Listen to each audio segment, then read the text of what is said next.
Bourse postulates.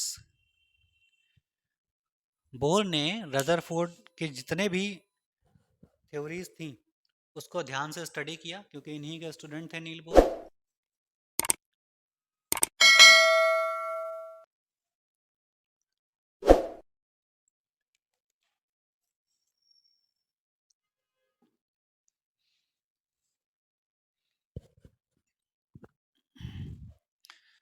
और जब bore ने रदरफोर्ड की थ्योरी को स्टडी किया तो उसमें जो कमियां थी उनको दूर किया। पहली कमी क्या थी कि एटम स्टेबल क्यों है, जबकि इलेक्ट्रॉन उसके चारों ओर चक्कर लगा रहे हैं, तो न्यूक्लियस के ऊपर क्यों नहीं आकर के डिफ्यूज हो जाते।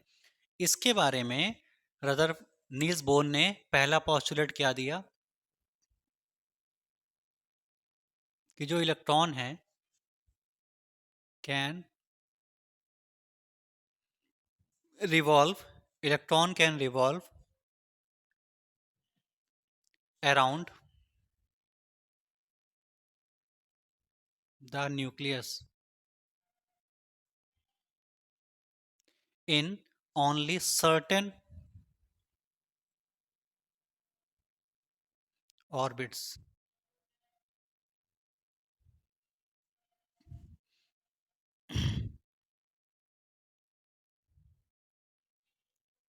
These orbits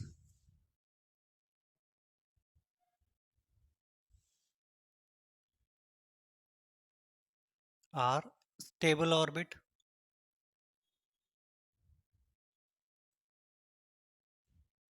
these orbit are stable orbit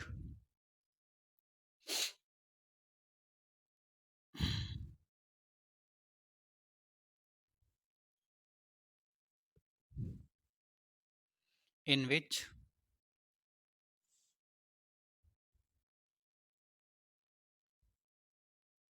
the electrons revolving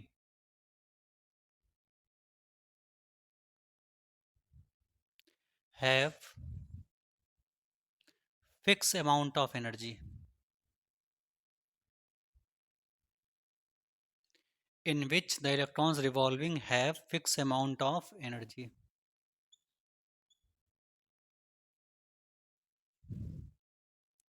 ये पहला उनका पोस्टुलेट था नील बोर का। ठीक, देखिए रदरफोर्ड ने क्या बोला था कि एक सेंटर पे एक न्यूक्लियस रहता है, उसके चारों ओर इलेक्ट्रॉन रिवॉल्व करते हैं, बस ये उनका नील रदरफोर्ड का सेंटेंस था। उन्होंने बोला था ये चीज़, यहाँ पे इलेक्ट्रॉन रिवॉल्व कर रहा है। लेकिन नील बोर ने अपने इसमें थ्योरी में क्या बताया, पोस्टुलेट में क्या बताया कि इलेक्ट्रॉन जो हैं वो कहीं भी रिवॉल्व करना स्टार्ट नहीं कर देते। जैसे ये हमारा न्यूक्लियस है तो इलेक्ट्रॉन कहीं भी रिवॉल्व नहीं करता, मतलब इलेक्ट्रॉन यहाँ भी रिवॉल्व करना शुरू कर दे, यहाँ भी रिवॉल्व करना शुरू कर दे, यहाँ भी कर दे, यहाँ भी कर दे, मतलब ये सारी ऑर्बिट्स हैं मान लीजिए। ठीक है, मान लीजिए कि ये सारी ऑर्बिट्स हैं, तो किसी भी ऑर्बिट में इलेक्ट्रॉन रिवॉल्व नहीं करता। रदरफोर्ड ने बोला क्या था, इलेक्ट्रॉन रिवॉल्व करता है। नील बोर ने बोला ठीक है सर, इलेक्ट्रॉन तो रिवॉल्व करता है, लेकिन ये इलेक्ट्रॉन की इच्छा पे डिपेंड नहीं करता कि वो कहीं भी जाकर रिवॉल्व करना शुरू कर दे। मतलब उसका मन हो तो पहले वाले में करे, उसकी इच्छा हो तो दूसरे वाले में करे, उसकी इच्छा हो तो तीसरे वाले में करे, ये नहीं होता। इलेक्ट्रॉन किसी डेफिनेट ऑर्बिट में ही रिवॉल्व करेगा, सभी ऑर्बिट्स में रिवॉल्व वो नहीं करेगा। मतलब जो इलेक्ट्रॉन पहले वाले में रिवॉल्व कर रहा है वो पहले वाली में ही करेगा, वो दूसरी वाली कक्षा में यानी दूसरी वाली ऑर्बिट में रिवॉल्व नहीं करेगा।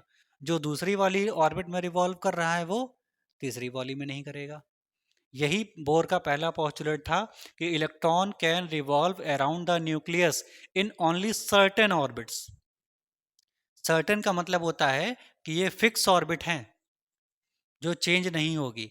मतलब अगर एक इलेक्ट्रॉन इस ऑर्बिट में मोशन कर रहा है, ये आपका न्यूक्लियस है, और कोई इलेक्ट्रॉन इस ऑर्बिट में मोशन कर रहा है, तो वो इसी में करेगा, ये फिक्स रहेगा। ठीक है, ये नहीं हो सकता कि कभी इस इलेक्ट्रॉन का मन करे कि लाओ हम इसको छोड़ दें और किसी दूसरे ऑर्बिट में रिवॉल्व करने चले जाएं, यहां से कूद के यहां पहुंच जाएं। तो वो जा सकता है, लेकिन खुद से नहीं जा सकता।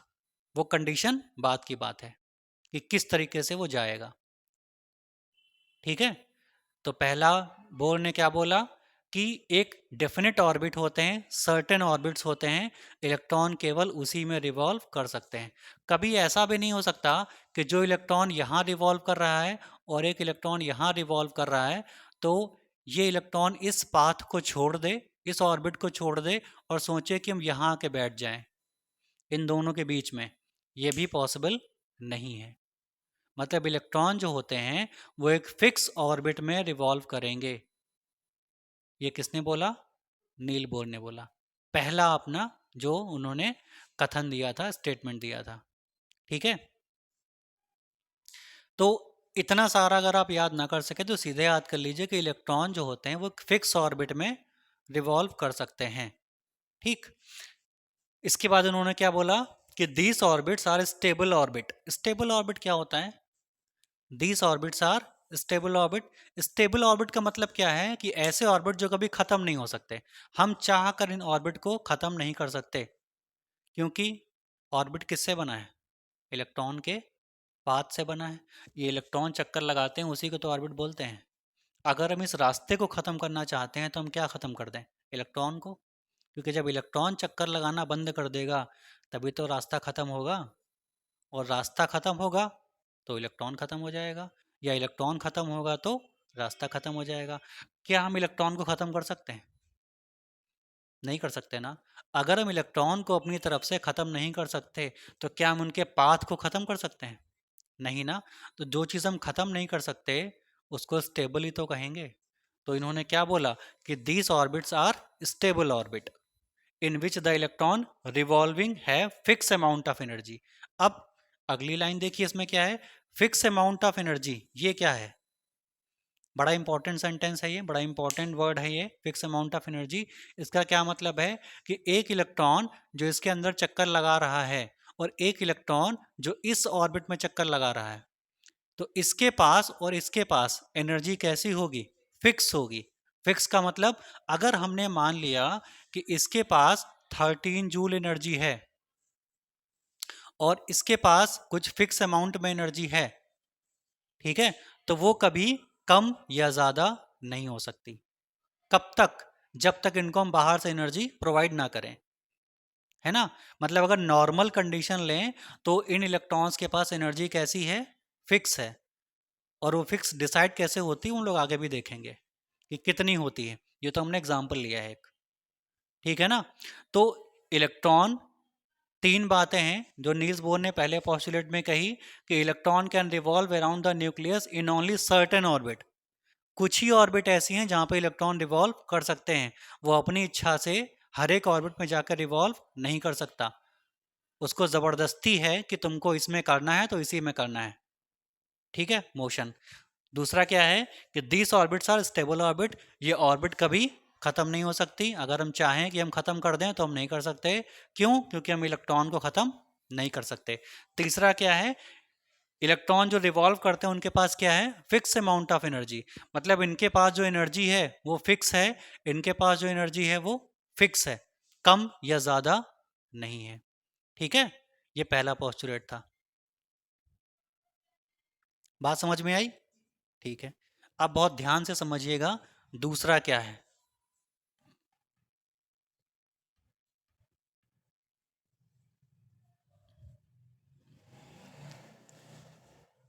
अच्छा ठीक है, ये इलेक्ट्रॉन इसके चारों ओर मोशन कर रहा है कि नहीं कर रहा? इसके पास एनर्जी है।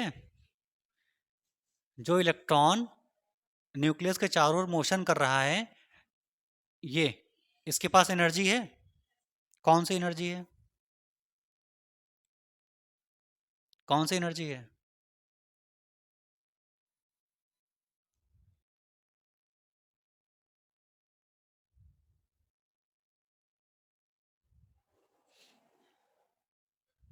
काइनेटिक। देखिए, अगर ये चल रहा है तो इसके पास वेलोसिटी होगी। रुका तो है नहीं है। अगर वेलोसिटी होगी और इलेक्ट्रॉन के पास खुद का कुछ मास भी तो रहता है, तो मास और वेलोसिटी होने की वजह से इसके पास काइनेटिक होगी, हाफ एम वी स्क्वायर। है ना? बोलिए। ठीक है। ये काइनेटिक इसके पास जो है वो कितनी है? मान लेते हैं के है। अब जब ये मोशन कर रहा है लगातार, तो क्या ये के एनर्जी कम या ज्यादा नहीं हो सकती? क्या ये एनर्जी चेंज नहीं हो सकती? सोच समझ के बताइएगा। इसके पास एनर्जी हम मान लेते हैं के है, जब ये रिवॉल्व कर रहा है, तो क्या ये एनर्जी कम या ज्यादा नहीं हो सकती? चेंज नहीं हो सकती? सोचिए जरा, बताइए हमको। क्या ये एनर्जी फिक्स है?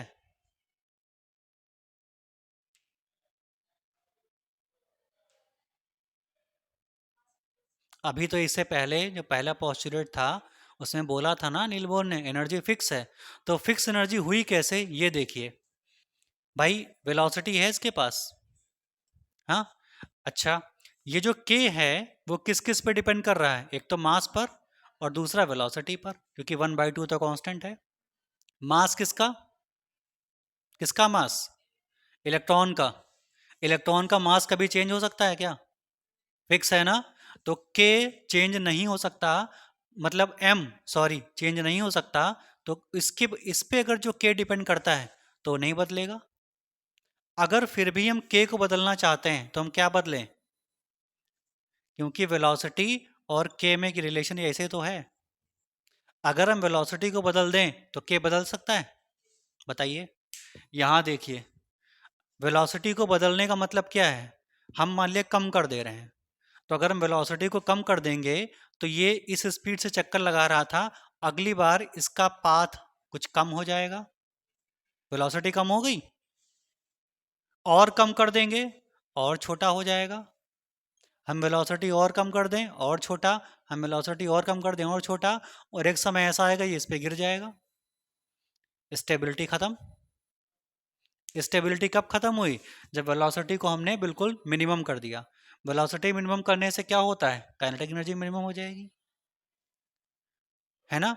और अगर वेलोसिटी और काइनेटिक एनर्जी दोनों मिनिमम हो गई, तो क्या ये इसके चारों ओर रिवॉल्व कर पाएगा? नहीं कर पाएगा। और अगर रिवॉल्व नहीं कर पाएगा तो एटम का एग्जिस्टेंस ही खत्म हो जाएगा। जबकि ऐसा नहीं होता, एटम एग्जिस्ट करता है। एटम एग्जिस्ट कब करेगा? जब इलेक्ट्रॉन इसके चारों ओर रिवॉल्व करे। और रिवॉल्व करने के लिए उसको क्या चाहिए? वेलोसिटी फिक्स, ना तो बढ़े और ना ही घटे। मतलब v जो है वो फिक्स होना चाहिए, एक कांस्टेंट होना चाहिए। अगर v कांस्टेंट होगा तो इसके साथ k जुड़ा हुआ है, तो k भी कांस्टेंट होगा। बताइए। तो इसका मतलब क्या है कि वेलोसिटी ना तो चेंज हो रही, ना तो बढ़ रही, ना ही घट रही है। मतलब वेलोसिटी कैसी है? फिक्स। तो इससे क्या पता चलता है कि जो एनर्जी है वो कैसी है? फिक्स है। और अगर ये एनर्जी फिक्स है, तो इस फिक्स एनर्जी के साथ इस कांस्टेंट एनर्जी के साथ ये जिस ऑर्बिट में चक्कर लगा रहा है, वो ऑर्बिट भी कैसे हैं? स्टेबल। ऐसे स्टेबल ऑर्बिट्स को क्या कहा जाता है? Stationary orbits. ठीक है। तो दूसरा पॉस्टुलेट लिखिए।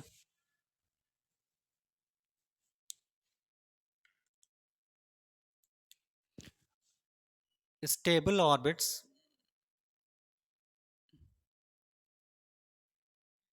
Have fix amount of energy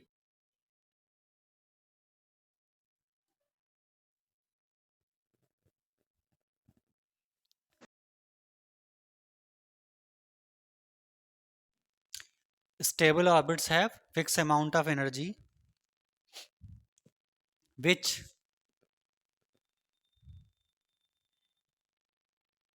does not changes during motion of electron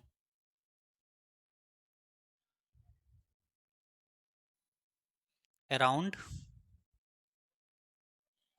nucleus। ये एनर्जी इलेक्ट्रॉन के चारों ओर मोशन करने पर खत्म नहीं होती। ठीक है। Hence this state is called stationary state.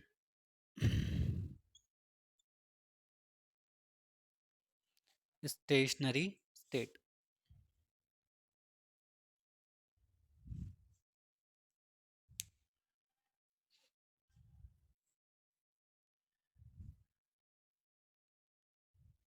हो गया। तो दो पॉस्टुलेट्स हुए। पहला पॉस्टुलेट क्या कहता है कि इलेक्ट्रॉन जो हैं वो एक डेफिनेट ऑर्बिट में रिवॉल्व करेंगे, सभी में रिवॉल्व नहीं करेंगे। वो जो इलेक्ट्रॉन रिवॉल्व करते हैं उनके पास फिक्स अमाउंट ऑफ एनर्जी होती है, और जिस ऑर्बिट में रिवॉल्व करते हैं वो ऑर्बिट स्टेबल होता है। सेकंड पॉस्टुलेट क्या कहता है, स्टेबल ऑर्बिट्स है fix amount of energy which does not changes. ये इंपॉर्टेंट पॉइंट है, विच डज नॉट चेंजेस। ये एनर्जी कभी बदलती नहीं है, कभी कम या ज़्यादा नहीं होती है। अगर वो बदलती नहीं है तो उससे क्या फ़र्क पड़ता है कि इलेक्ट्रॉन लगातार एक फिक्स अमाउंट ऑफ एनर्जी से रिवॉल्व करते रहते हैं, मतलब ये स्टेशनरी रहते हैं। इनके एनर्जी का ना तो बढ़ती है और ना घटती है। ऐसी स्टेट को हम क्या नाम देते हैं, स्टेशनरी स्टेट। तो या तो आप ये कह लीजिए कि इनका ऑर्बिट स्टेबल है, या ये कह लीजिए कि इलेक्ट्रॉन स्टेशनरी ऑर्बिट्स में रिवॉल्व करते हैं। बात एक ही है। ठीक है, ठीक है। अब तीसरा पॉइंट देखिए, तीसरा पोस्टुलेट क्या है।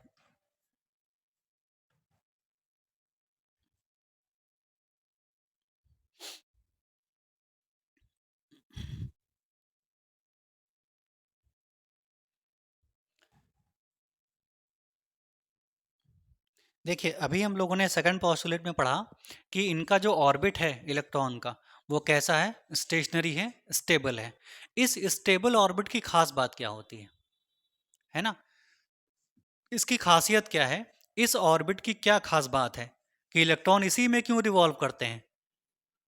जैसे नील बोर ने क्या बोला कि इलेक्ट्रॉन एक सर्टेन ऑर्बिट में ही रिवॉल्व कर पाता है।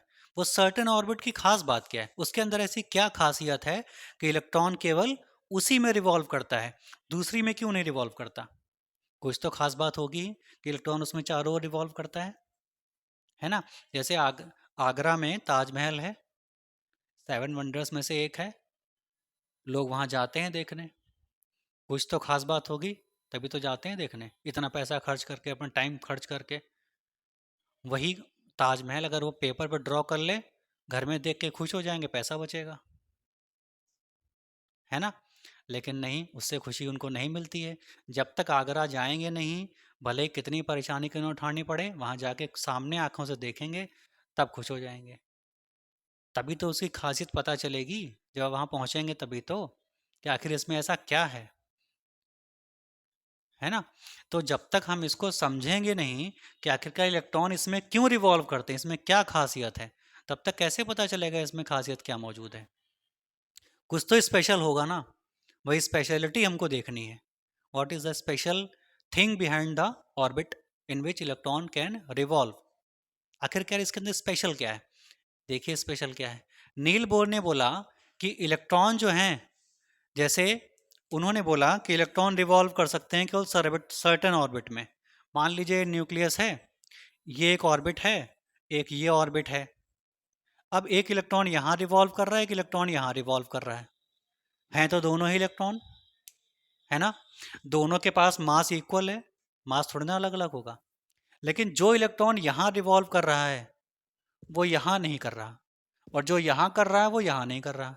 अगर हम ये सोचें कि हम इस इलेक्ट्रॉन को यहाँ से निकालें और यहाँ छोड़ दे रिवॉल्व करने के लिए, तो ये पॉसिबल नहीं है।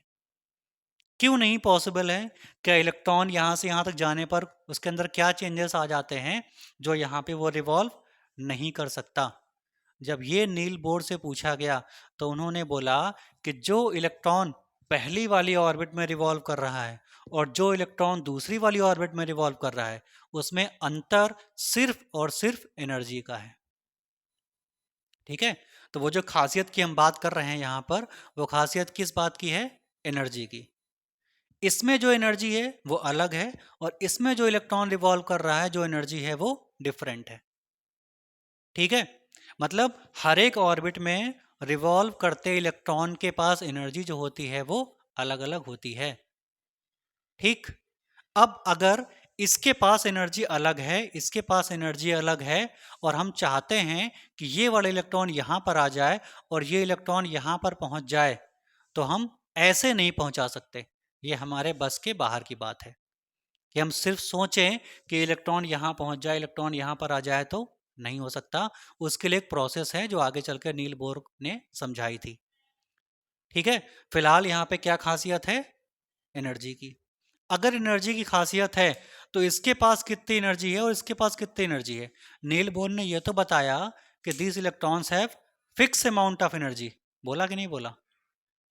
है ना? लेकिन वो फिक्स अमाउंट है कितना? कितना है वो? तो ये नील बोर ने बताया अपने थर्ड पोस्टुलेट में कि आखिरकार ये फिक्स अमाउंट ऑफ एनर्जी कितनी है। ठीक है, मतलब सारे इलेक्ट्रॉन सभी ऑर्बिट में रिवॉल्व नहीं कर सकते, तो कौन सा इलेक्ट्रॉन किस ऑर्बिट में रिवॉल्व करेगा ये कौन डिसाइड करेगा? मान लिया हमारे पास 5 इलेक्ट्रॉन हैं और हमारे पास 2 ऑर्बिट हैं सिर्फ, और हमारे पास 2 तो है ही हैं, 3 इलेक्ट्रॉन और हैं। हम चाहते हैं कि ये तीनों इलेक्ट्रॉन इस दोनों ऑर्बिट में रिवॉल्व करें, तो ये कैसे पता चलेगा कि कौन सा इलेक्ट्रॉन किस ऑर्बिट में रिवॉल्व करेगा? ये कैसे डिसाइड होगा? है ना?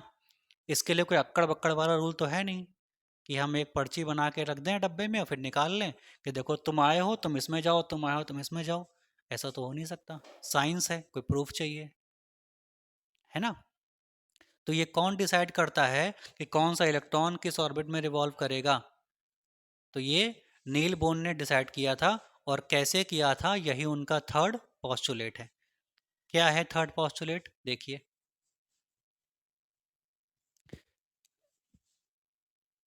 Electron can revolve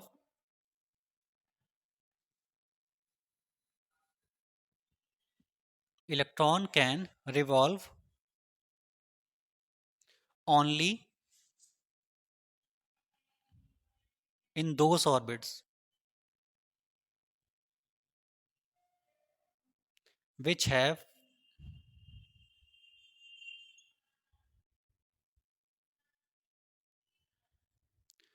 electron can revolve only in those orbits which have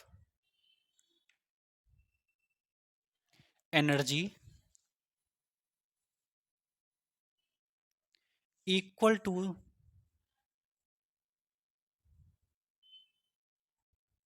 their angular momentum,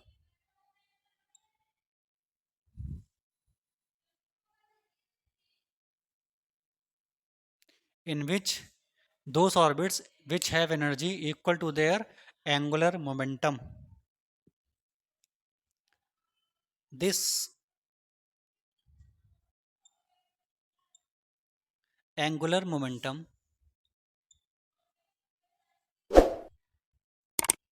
is an integral multiple of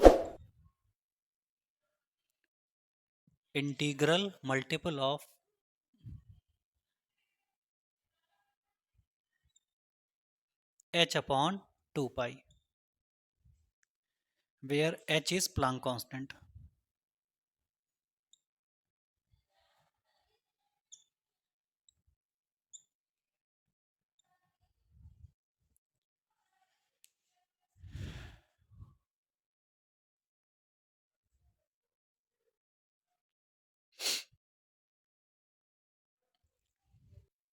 कर लिया? देखिए, इसमें क्या है,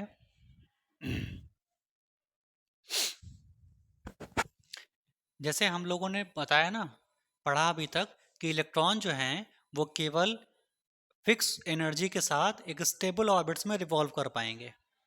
तो कौन सा इलेक्ट्रॉन किस ऑर्बिट में रिवॉल्व करेगा ये कैसे डिसाइड होगा? है ना? ये बड़ा क्वेश्चन था अभी जो हम लोगों के फंस गया था कि आखिरकार कौन सा इलेक्ट्रॉन किस ऑर्बिट में रिवॉल्व करेगा, ये डिसाइड कैसे होगा और कौन डिसाइड करेगा?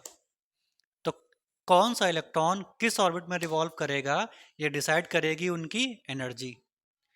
ठीक है, कैसे? इन्होंने बोला कि electron can revolve only in those orbits, केवल उन्हीं ऑर्बिट में रिवॉल्व कर सकते हैं which have energy equal to their angular momentum. जिन इलेक्ट्रॉन्स के पास एनर्जी अपने एंगुलर मोमेंटम के बराबर है, ठीक है, वही इलेक्ट्रॉन रिवॉल्व कर पाएंगे। अब ये जो एंगुलर मोमेंटम है, this angular momentum is an integral multiple of h upon 2 पाई। मतलब जिन इलेक्ट्रॉन्स के पास इतनी अमाउंट में एनर्जी है, केवल h अपॉन 2 पाई, केवल वही इलेक्ट्रॉन ऑर्बिट में रिवॉल्व कर पाएंगे, सारे नहीं कर पाएंगे।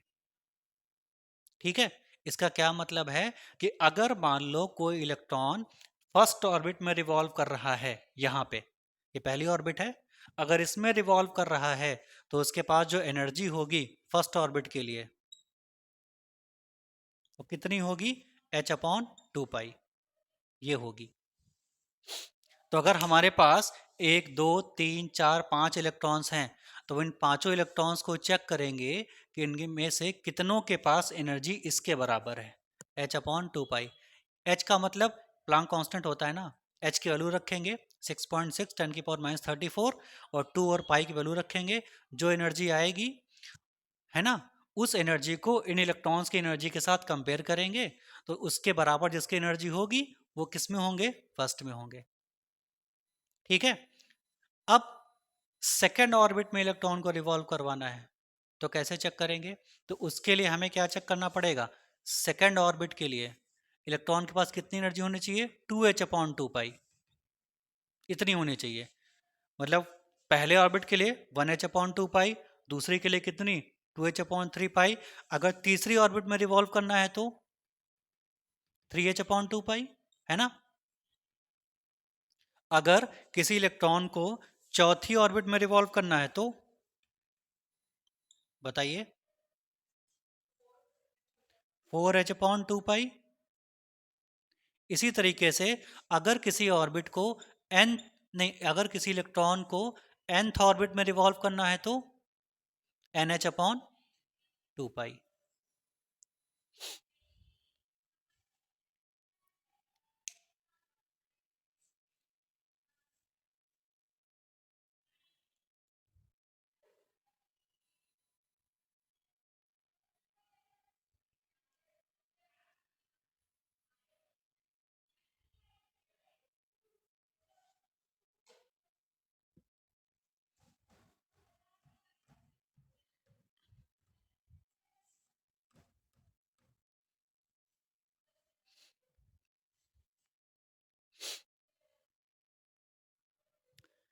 तो कहने का मतलब क्या है कि जो एंगुलर मोमेंटम है वो किसका इंटीग्रल मल्टीपल होना चाहिए, h अपॉन 2 पाई।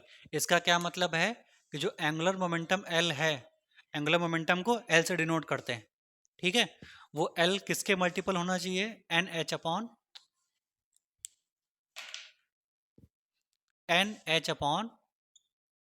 2 पाई। यहाँ पर n क्या है, is an integer, 1 2 3 4 so on, जितने भी ऑर्बिट्स होंगे। और डिसाइड करने के लिए हम लोग यहाँ पर n की वैल्यू रखते रहेंगे, तो जब 1 रखेंगे n की वैल्यू, जब n की वैल्यू कितनी रखेंगे 1, तो उस ऑर्बिट की एनर्जी आ जाएगी जो पहली ऑर्बिट, जो फर्स्ट इलेक्ट्रॉन्स ऑर्बिट में रिवॉल्व करेंगे। और जब n की वैल्यू 2 रखेंगे तो उन इलेक्ट्रॉन्स की एनर्जी आ जाएगी जो सेकेंड ऑर्बिट में होंगे। अगर हम n की वैल्यू 7 रख दें तो सेवेंथ ऑर्बिट में जो इलेक्ट्रॉन रिवॉल्व कर रहे होंगे उनकी एनर्जी आ जाएगी। ठीक है ना। तो मान लीजिए अगर किसी इलेक्ट्रॉन के पास n इक्वल टू 1.5 एनर्जी है, ना 1 है ना 2 है, इन दोनों के बीच में, तो वो कहाँ रिवॉल्व करेगा। किसी इलेक्ट्रॉन के पास 1 भी नहीं है 2 भी नहीं है, इन दोनों के बीच में एनर्जी है 1.5, तो वो कहाँ रिवॉल्व करेगा, सेकंड में करेगा। सेकंड में तो एनर्जी 2h अपॉन 2 पाई चाहिए। और इस हिसाब से अगर देखेंगे तो n इक्वल टू 1.5 अगर रखेंगे तो l इक्वल टू क्या आ जाएगा, 1.5 h अपॉन 2 पाई, यही तो आएगा, है ना। तो सेकंड में तो इतनी एनर्जी चाहिए, 2h अपॉन 2h, सॉरी ये h है, 2h अपॉन 2 पाई चाहिए। यहाँ पे कितनी है 1.5 h अपॉन 2 पाई, ये एनर्जी इससे कम है, है ना। तो ये जो इलेक्ट्रॉन है, क्या वो इसमें रिवॉल्व कर पाएगा? नहीं कर पाएगा, क्योंकि एनर्जी कम है। उसको, इलेक्ट्रॉन को सेकंड ऑर्बिट में रिवॉल्व करने के लिए इतनी ही एनर्जी चाहिए, इससे कम नहीं और इससे ज़्यादा भी नहीं। अगर कम होगी तब भी वो सेकंड में रिवॉल्व नहीं कर पाएगा, अगर ज़्यादा होगी तब भी वो सेकंड में रिवॉल्व नहीं कर पाएगा। लेकिन यहाँ तो 1.5 है, तो वो किस में करेगा रिवॉल्व? बताइए, 1 में करेगा, 1.5, या 2 में करेगा?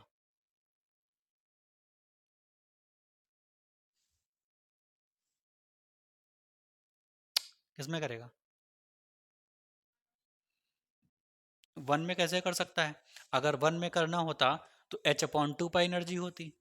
यहाँ पे कितनी है? 1.5 h, मतलब ज़्यादा है, इससे ज़्यादा है ना ये एनर्जी, तो ज़्यादा वाली में भी नहीं कर सकता वो। फिर किस में करेगा? वो करेगा ही नहीं, ये पॉसिबल ही नहीं है। क्योंकि नील्स बोर ने क्या बोला? Fix amount of energy.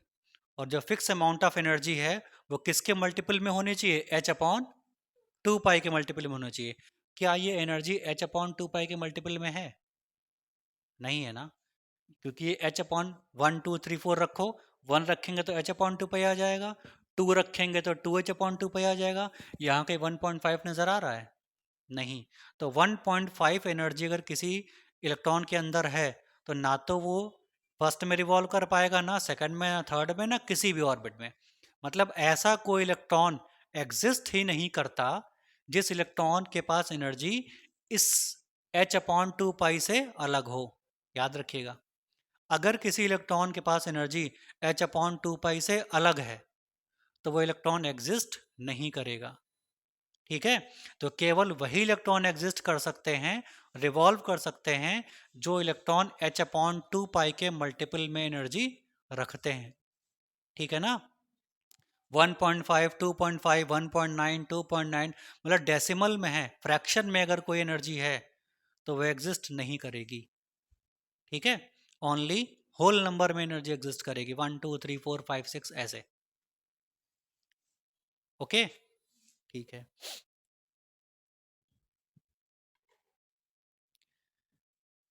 चलिए अब आगे देखिए।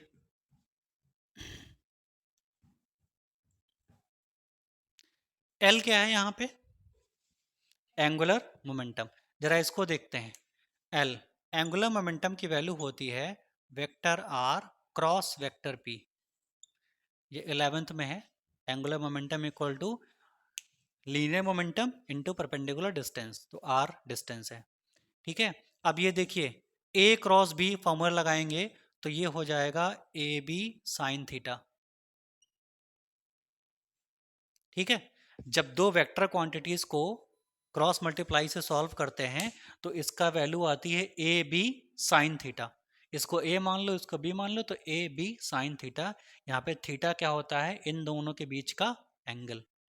ठीक है, जैसे दो वेक्टर्स आपके पास हैं, ये मान लीजिए वेक्टर ए है और ये मान लीजिए वेक्टर बी है और ये थीटा है, तब इन दोनों का क्रॉस ये होता है। यहाँ पे आर और पी क्या है? ए और बी के इक्वल लिए गए, माने गए हैं। ठीक है ना। अब ठीक है, पी यहाँ पर क्या है? मोमेंटम, तो इसकी वैल्यू रख देंगे, पी बराबर होता है एम वी, और ये हो जाएगा साइन थीटा। ये एल की वैल्यू आ रही है।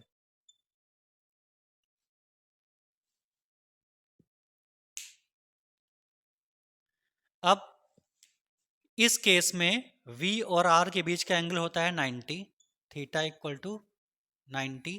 There four L equal to sine 90 कितना होता है? 1। अगर साइन 91 होता है तो यहाँ पर 1 हो जाएगा, तो ये हो जाएगा L इक्वल टू R और एम वी। इसको सही से लिख लेंगे तो L इक्वल टू आ जाएगा एम वी आर। देखिए ये L की वैल्यू आ गई।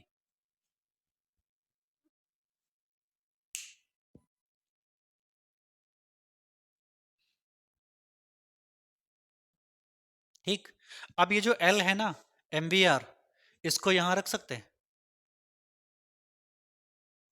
रख सकते हैं ना। बस पुट कर दीजिए, तो ये इसको हम ऐसे लिख सकते हैं, और m v r equal to n h/2 pi.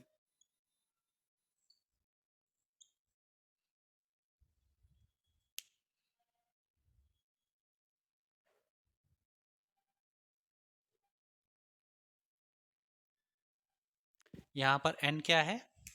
Principal quantum number, मतलब नंबर ऑफ ऑर्बिट। प्रिंसिपल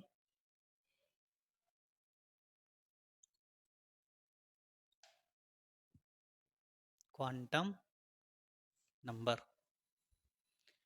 मतलब ऑर्बिट की नंबर को दिखाता है n।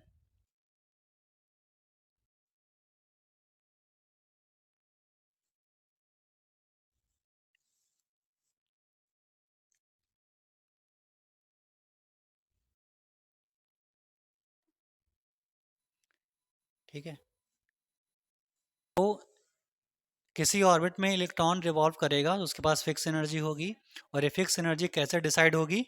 h/2 पाई के मल्टीपल में। अगर पहली ऑर्बिट में रिवॉल्व करना है उसको, तो एनर्जी कितनी होनी चाहिए? n=1 रखेंगे, h/2 पाई आ जाएगा। अगर दूसरी ऑर्बिट में रिवॉल्व करना है तो 2h/2 पाई। मतलब एनर्जी बढ़ती रहेगी जैसे जैसे नंबर ऑफ ऑर्बिट्स इंक्रीज होते रहेंगे। यहाँ से देखो, नंबर ऑफ ऑर्बिट ज़्यादा एनर्जी ज़्यादा, नंबर ऑफ ऑर्बिट कम एनर्जी कम, है ना?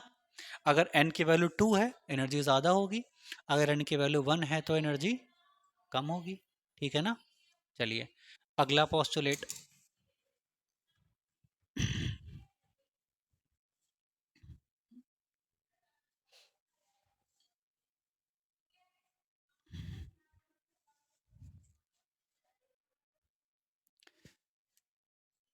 चौथा, when the atom receives energy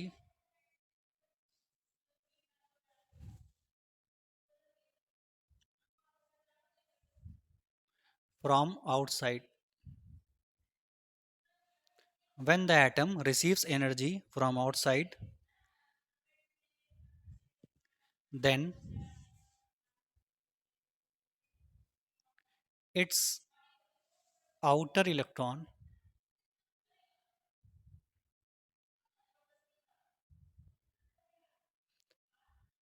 leaves the orbit and moves to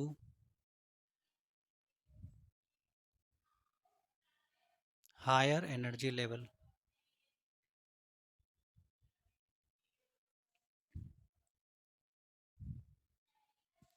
This state of atom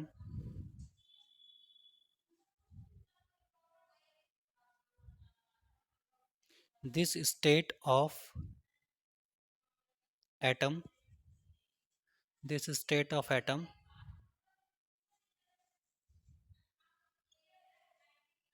is called excited state.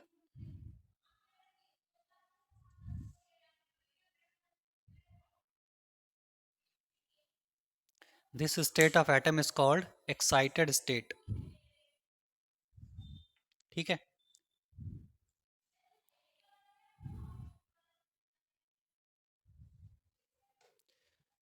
इसको समझिए ये क्या है। नील बोर ने अपने पोस्टुलेट्स में क्या बताया कि इलेक्ट्रॉन जो है वो किसी न्यूक्लियस के चारों ओर एक डेफिनेट ऑर्बिट में रिवॉल्व कर सकता है।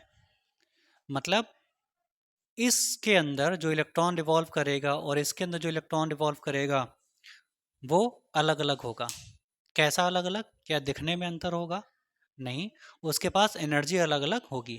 मतलब इस इलेक्ट्रॉन के पास जो एनर्जी होगी वो इस इलेक्ट्रॉन से अलग होगी। ठीक है, अगर इन दोनों की एनर्जी अलग अलग होगी तो एनर्जी में कुछ डिफरेंस भी होगा, है ना? नील्स बोर ने बताया कि ये जो इलेक्ट्रॉन है वो सिर्फ इसी ऑर्बिट में चक्कर लगा सकता है क्योंकि उसके पास सिर्फ इतनी ही एनर्जी है कि वो फर्स्ट ऑर्बिट में रिवॉल्व कर पाए, और सेकंड वाला जो इलेक्ट्रॉन है ऑर्बिट का, वो केवल इसी में चक्कर लगाने के काबिल है। उसके पास इतनी एनर्जी नहीं है कि वो इसमें आ जाए या आगे निकल जाए। मतलब हर एक इलेक्ट्रॉन के पास सिर्फ उतनी ही अमाउंट में एनर्जी है कि वो सिर्फ अपने ऑर्बिट में रिवॉल्व कर सकते हैं, बाहर नहीं आ सकते, रुक भी नहीं सकते, और कुछ नया चेंज नहीं कर सकते। कुछ भी करना चाहें अपने मन से तो वो नहीं कर सकते। अगर इस इलेक्ट्रॉन की मन हो कि इससे हम बात करने इस इलेक्ट्रॉन ऑर्बिट में आ जाए, नहीं आ सकता वो, एक तरह से जेल में बंद है। समझ लीजिए इसे, सोने का पिंजरा होता है, वैसा है समझ लीजिए। है तो सोने का, सारी सुविधाएं हैं आपके पास, खाना पीना आपको मिलता है, आप सब कुछ कर सकते हैं, बट पिंजरे को छोड़ के जा नहीं सकते। सेम वैसे ही हालत यहाँ भी इलेक्ट्रॉन की है। सारे काम वो कर सकते हैं, लेकिन इस ऑर्बिट को नहीं छोड़ सकते वो, इतनी उनको छूट नहीं दी गई है। ठीक है, तो अब सवाल ये आता है, क्या कभी भी ये इलेक्ट्रॉन इस ऑर्बिट को नहीं छोड़ सकते? कोई तो ऐसी कंडीशन होगी, कुछ तो ऐसा होगा कि अपनी सजा काट के दूसरे ऑर्बिट के पास चले जाएं, दूसरे इलेक्ट्रॉन से जाके बात करें। ठीक,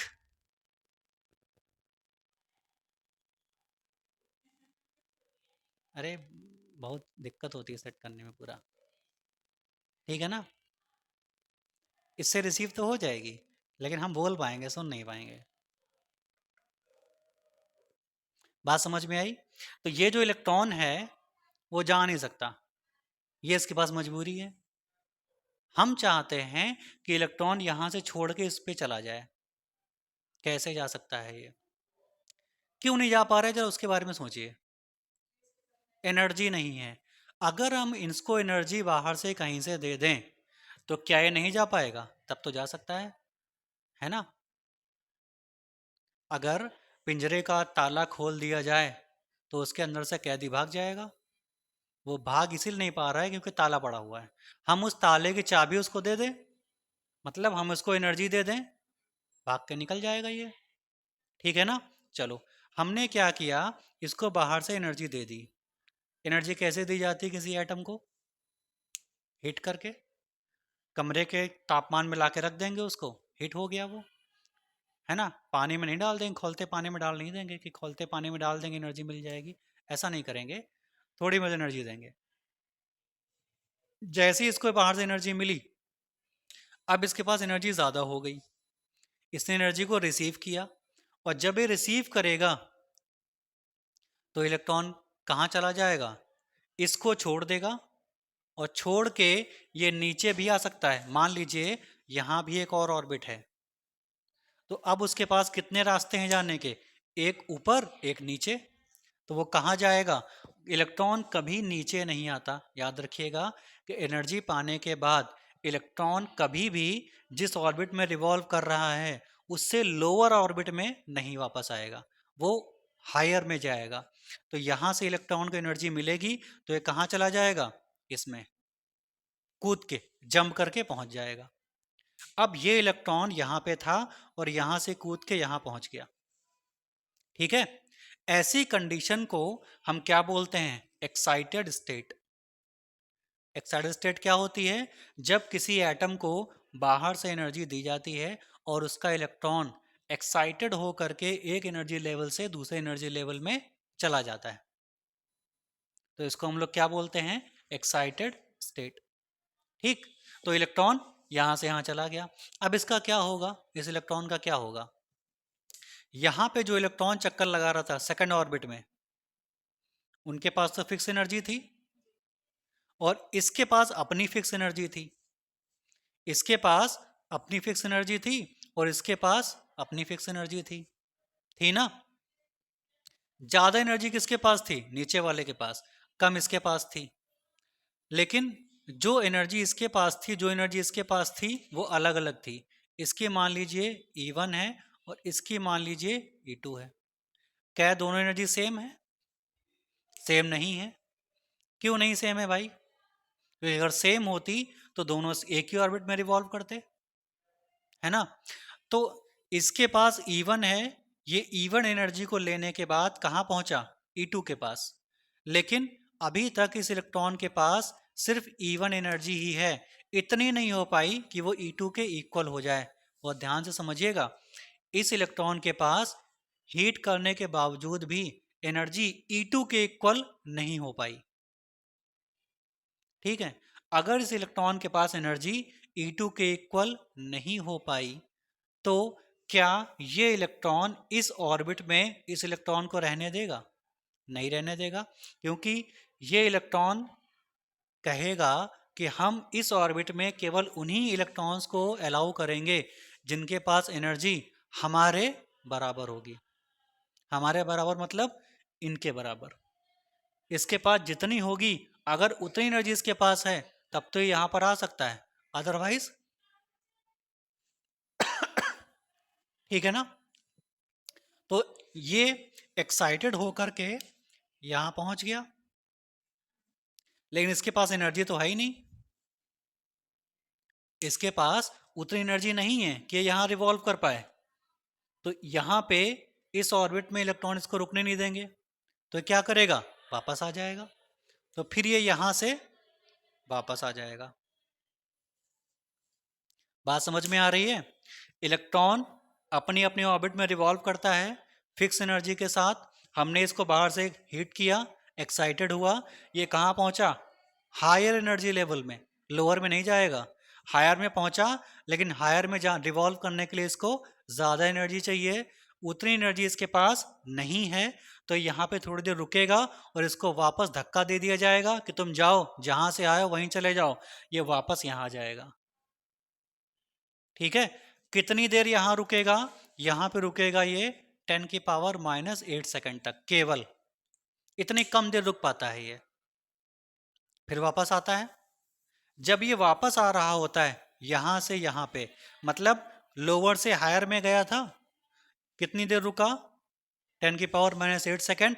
और जब ये हायर से लोअर में वापस आ रहा था, हायर से लोअर में वापस आ रहा था, तो ये एक एनर्जी को एमिट करता है।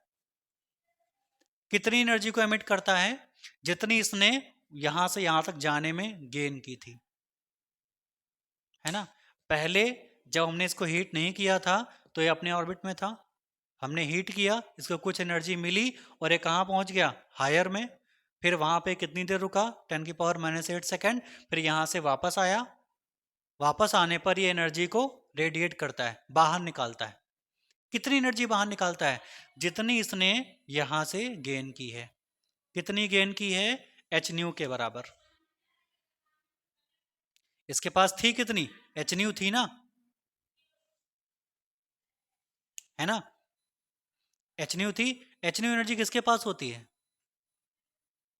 फोटोन के पास। तो इसने क्या एमिट किया, एक फोटोन एमिट किया, है ना। तो जब एटम इलेक्ट्रॉन E1 से E2 में जाता है तो एक्साइटेड होता है, एनर्जी कितनी देर रुकता है, 10⁻⁻8 सेकेंड। और जब ये वापस आता है तो एनर्जी को बाहर निकालता है। कौन सी एनर्जी, वो एक्स्ट्रा एनर्जी जो इसको हीट करके मिली है ना।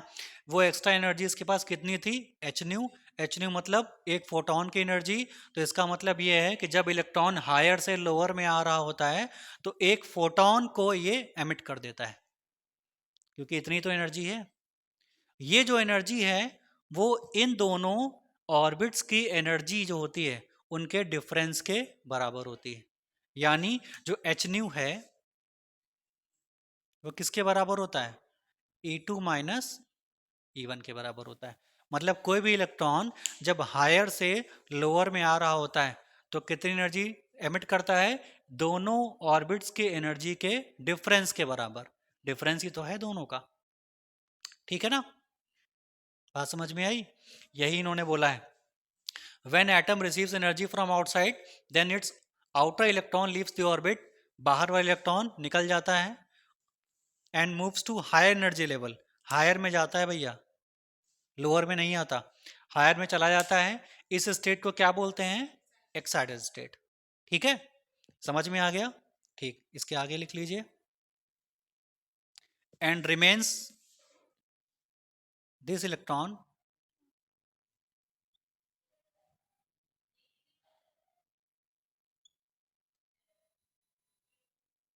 remains in higher energy level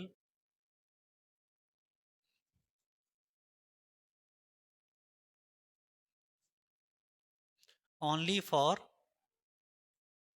10⁻⁻8 seconds and returns back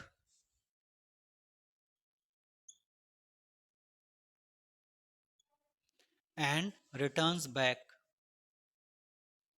to lower state.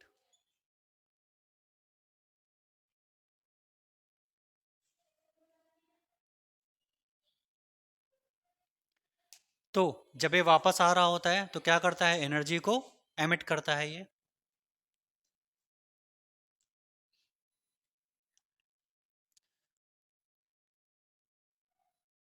while returning back while returning back it emit कह लीजिए, या इसको रेडिएट भी कह सकते हैं।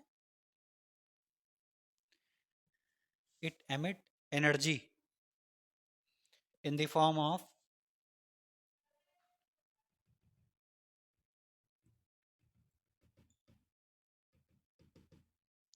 किस रूप में एमिट करता है, इलेक्ट्रोमैग्नेटिक वेव्स।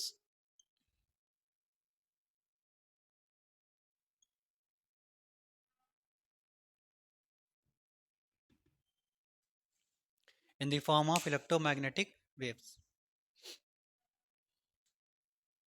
ठीक है ना। और वो जो एमिटेड एनर्जी होती है कितनी होती है, h nu equal to E two minus E one. इसके नीचे, इसके बाद ये नोट कर लीजिएगा।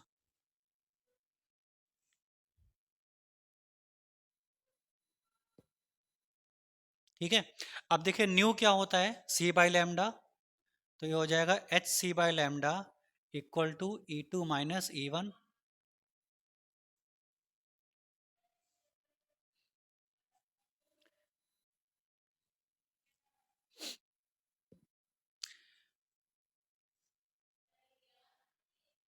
यहाँ से h निकाल सकते हैं आप, h इक्वल टू क्या आ जाएगा, E two minus E one into lambda upon C. ये प्लांक कांस्टेंट निकाला जा सकता है इस कंडीशन में। यहाँ से आप न्यू भी निकाल सकते हैं, nu equal to frequency equal to क्या आ जाएगा, E two minus E one upon H. तो एक ऑर्बिट से दूसरे ऑर्बिट में वापस आते हुए इलेक्ट्रॉन के पास कितनी फ्रीक्वेंसी होती है वो इस फॉर्मूले से निकाला जा सकता है। एनर्जी इस फॉर्मूले से आ सकती है, एनर्जी का डिफरेंस इस फॉर्मूले से आ सकता है। यहाँ से सी लैम्डा के कंडीशन में आ सकता है, अगर आप वेवलेंथ निकालना चाहते हैं तो इस फॉर्मूले से आ सकता है। तो बहुत सारे फॉर्मूले यहाँ पर अलग अलग कंडीशन के लिए बताए गए हैं। ठीक है, ठीक। तो ये हैं आपके बोर के पोस्टुलेट्स।